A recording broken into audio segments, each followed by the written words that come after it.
Tonight we introduce a new weekly live interview segment with Charles Christian called Community Conversations. His guest this evening is Mayor Bill McMurray, and he's joining us live here in the studio. Charles? Well, Mayor, thanks for joining us tonight, and we're near the end of your tenure, about a month away, right, from your service as mayor. And so I want to ask you to start with, to let our folks know, you had a background in music, you have a background in business, and then you decided to run for mayor. What prompted that? What drew you to that particular moment? Well, I was public administrator for 10 years. Right. And so when I retired from that, someone called me and said, you ought to run for mayor. And I said, well, okay. I thought I might run for council, but just for fun. Yeah. But I ran for mayor, and by 371 votes, I was elected. Well, there you go. Well, that's good. Well, now in this system, it's sort of a council-driven system rather than what would be called a mayor or mayor-driven system. What are some of the the good and bad of that kind of system? Because the mayor, I think many people may think, well, the mayor is in charge of the whole thing, but you're a part of a council. Well, it's like a board of directors. I would be the chair of the board, and the council's the board. And then the city manager is actually the agency executive who carries out the policies that the council develops, along with the city staff. Okay. Well, then, speaking of city manager, the city manager, we've had quite a turntable of city managers here in the last few years. What do you think is the reason? Why is it difficult to keep a city manager here in St. Joe? It's a difficult job, for one thing, and the turnover actually, when I say, rather glibly say we had 4 city managers, well, we've actually, 2 of those were interims, and they're both still employed with the city. The most recent interim was actually hired as city manager. So when you look at it that way, it hasn't been quite the turnover, although we did have the one gentleman who was here for 9 weeks. So that was a short tenure, and I think maybe several reasons contributed to his early departure, and I certainly wished him well and said, I'll even write you a reference if you need one. So, what are the challenges of this system in regard to decision making? Sometimes the council and the mayor gets criticized for maybe a slower turnaround in regard to big decisions, even during COVID-19.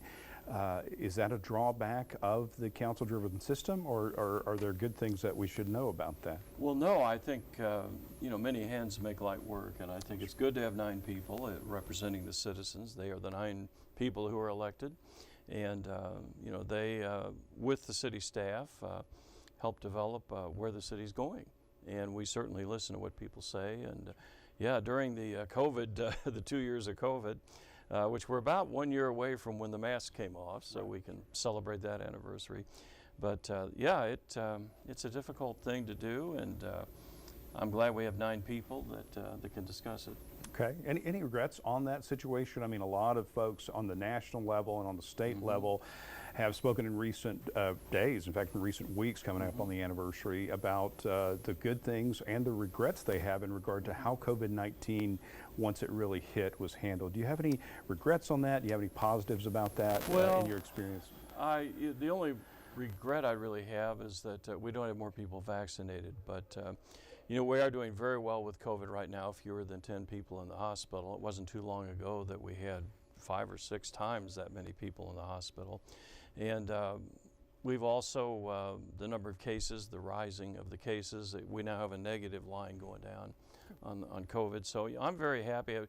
Keep your fingers crossed. I hope that, I hope we continue to be lucky when the BA2 starts entering our city. That is a concern. And now, looking back, are there some things in hindsight that you look back on? I know you've had these challenges, economic challenges and COVID challenges, but are there things you look back on and kind of smile before you go to sleep at night and say, I think that's a positive thing that as mayor and as council we were able to do? Give me a couple of those. Well, I'm really delighted, and I'm sure in the campaign you've heard this, that the citizens stepped up in the middle of a pandemic and passed not 1 but 2 taxes, the bonds for bridges, property tax, and then the sales tax for the parks improvements. And together that's 50 or 60 million on the parks and 20 million on the bridges. And when we first took office, before the pandemic, everybody remember back then, I mean before the pandemic, the CIP tax passed, and that that's just remarkable. The citizens here are stepping up and investing in themselves, and couldn't be prouder of you, St. Joe. You've done a great job. What are your hopes for that? I know there's an ongoing work, there's continued conversation about infrastructure, continuing conversation about how money is spent, and so what do you hope for your successor, and what do you hope in the next 4 or 5 years will happen with some of those investments, and how they'll sort of pan out, and how will you encourage your successor to do that? Well, anybody who steps up and runs for public office, they have my admiration. It's a difficult job, and so I will do all I can to encourage them. But we have a lot, the King Hill, the 22nd Street, the Lover's Lane, the 11th Street, the 13th Street, all these bridges, some of which were 100 years old, are being repaired and replaced. And then the Parks for Life, 50 to 60 million, they're like 80 projects. 80 plus projects on that, and I will do all I can to encourage the next council and the mayor, and I'm not going to be one of these ex-council members that comes there with with some hardballs. I'm going to encourage them and tell them they're doing a good job. As I've said before, just as Bill Faulkner has been very great to encourage me in my 4 years. Great. A couple more things. So in 4 years from now, what do you hope the city looks like? In what ways do you hope that it's changed to attract more business, to kind of clean up downtown, to help with our infrastructure? What are some goals you have in mind based on your now service as mayor? Well, speaking of new jobs and new business, we have $421 million in new capital investment, and I'm reading notes here, and 590 projected new jobs, and that's before some of the recent things, most notably the hotel, which we're voting on at the next council meeting. The various tax incentives that the developer is going to spend $27 to $29 million, and we have some tax incentives to help them get through that and get that hotel going. So that's another thing to add on to that. I hope the new council follows through on that and does as well. I mean, we appreciate the chamber and all they've done to help us get all those new jobs and that capital investment. Okay. All right. Well, Mayor, thank you very much for your time here. Right. Thanks for joining us for this community conversation. And I'm Charles Christian. We'll be back here with more news after the break. Thanks, Mayor. Good night.